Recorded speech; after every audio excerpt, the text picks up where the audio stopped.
Assalamualaikum, perkenalkan kami dari kelas D8 akan mempresentasikan hasil dari penugasan kami dari kelompok 3. Yang pertama ada Afwa Kirania dengan NIM 069, yang kedua ada Ayu Zahra 073, yang ketiga ada Nafisa Zafarina 078, yang keempat ada Rehan Hawari 081, dan juga yang kelima ada Raisa Larasati 083. Penugasan kami sebagai berikut: A. Mendeskripsikan protein Z, B. Mencari urutan gen penyandi protein Z, serta yang C. Membuat peta triksi dari gen penyandi protein Z.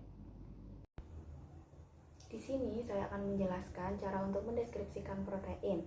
Langkah yang pertama yakni dengan cara copy sequence asam amino. Sequence asam amino ini bisa didapatkan dari hasil eksperimen, dari database protein, atau dari file yang sudah disiapkan seperti tugas kita pada saat ini. Nah, karena kelompok kita saat ini sudah mendapatkan sequence asam amino, selanjutnya yakni kita masuk ke program BLAST. Nah, karena kita mencari gen penyandi yang artinya nukleotida atau DNA, maka kita menggunakan T+N. Setelah kita masuk ke T+N, kemudian copy sequence asam amino yang tadi kita masukkan ke dalam kolom yang sudah disediakan, dan kemudian kita melakukan BLAST. Selanjutnya, klik tombol BLAST dan kita tunggu sampai hasilnya keluar. Program BLAST ini akan menyocokkan sequence asam amino kita dengan database DNA yang ada. Nah, setelah hasilnya muncul, akan terlihat urutan DNA yang mirip dengan sequence kita. Untuk mencari hasil yang paling sesuai, lihat di kolom persentase kemiripan atau percent identity. Kalau nilainya 100%, artinya sequence DNA itu sangat cocok dengan asam amino kita. Baik, pada slide ini dapat kita lihat tampilan dari situs NCBI atau National Center for Biotechnology Information yang merupakan bagian dari National Library of Medicine NIH.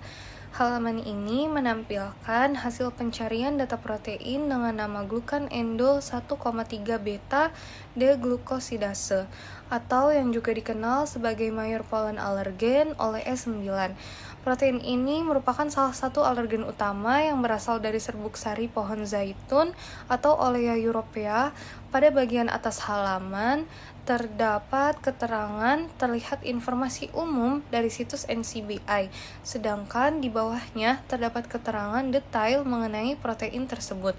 Dapat kita lihat di sini, protein ini memiliki beberapa nama.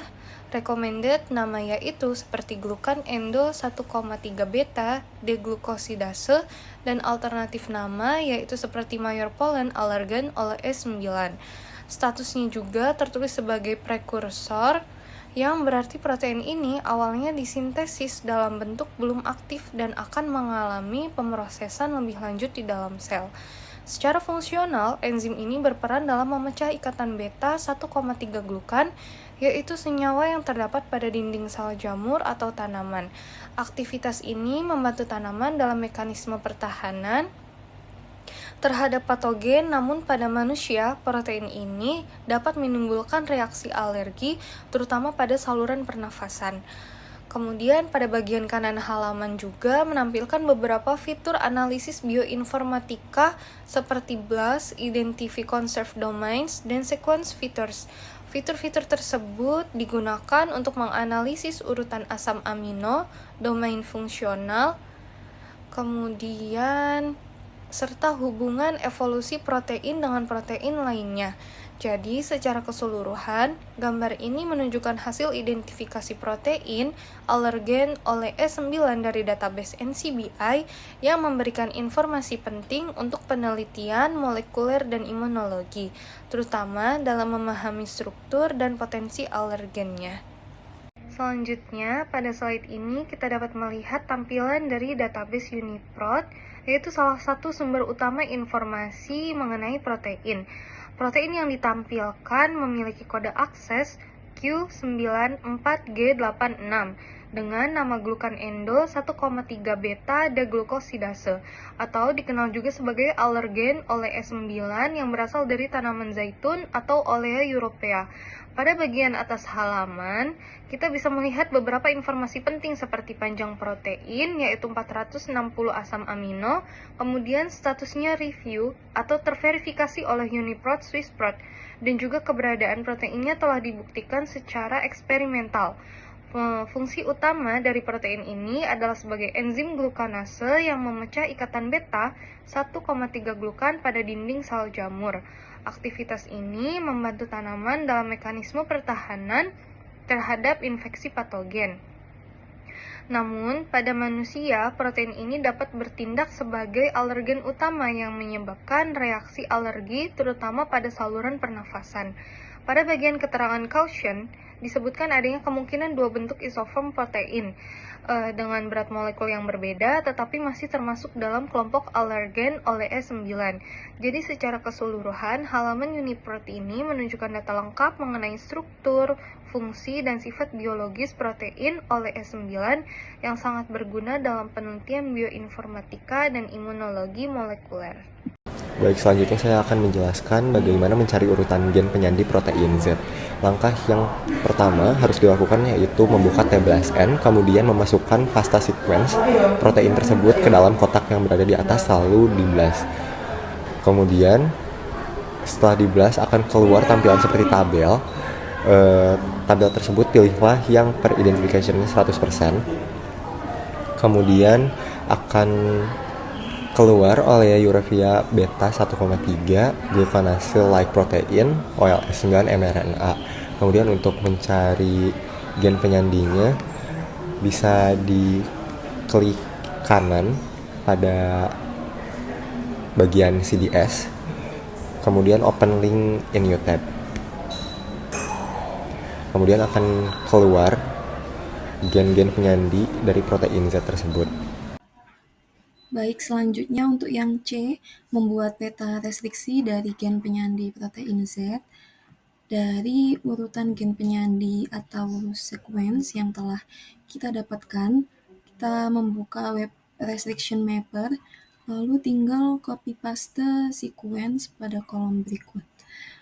Untuk enzim, kita pilih all enzim dengan confirmation linear dan minimum site length-nya 5. Lalu kita tinggal klik map site. Selanjutnya, hasil dari restriction mapper di sini sudah tertera setting yang tadi kita gunakan dengan minimumnya 5 base dan enzim yang non-cutters adalah AAR1, AAT2, ABS1, AC1, dan masih banyak lagi. Selanjutnya pada slide berikut merupakan enzim yang memotong DNA dengan frekuensi 1 seperti yang dilihat pada tabel, yang artinya enzim ini hanya memotong DNA pada satu lokasi.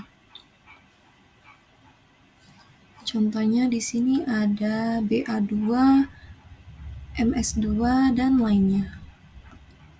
Slide berikutnya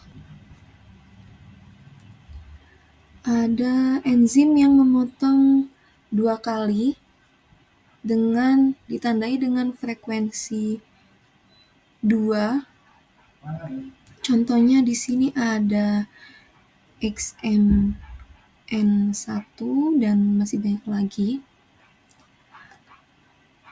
Dan paling bawah, barisan paling bawah ada enzim dengan frekuensi 3. Dilanjutkan dengan slide berikutnya. Di sini artinya DNA-nya dapat memotong 3 kali. Contohnya ada BSEM2 dan lain-lainnya. Dan untuk frekuensi 4 dan seterusnya artinya DNA tersebut dapat memotong sebesar frekuensi pada enzim tersebut. Baik, mungkin sekian presentasi dari kelompok 3 praktikum bioinformatika kelas D8. Kurang lebihnya mohon maaf. Terima kasih. Wassalamualaikum warahmatullahi wabarakatuh.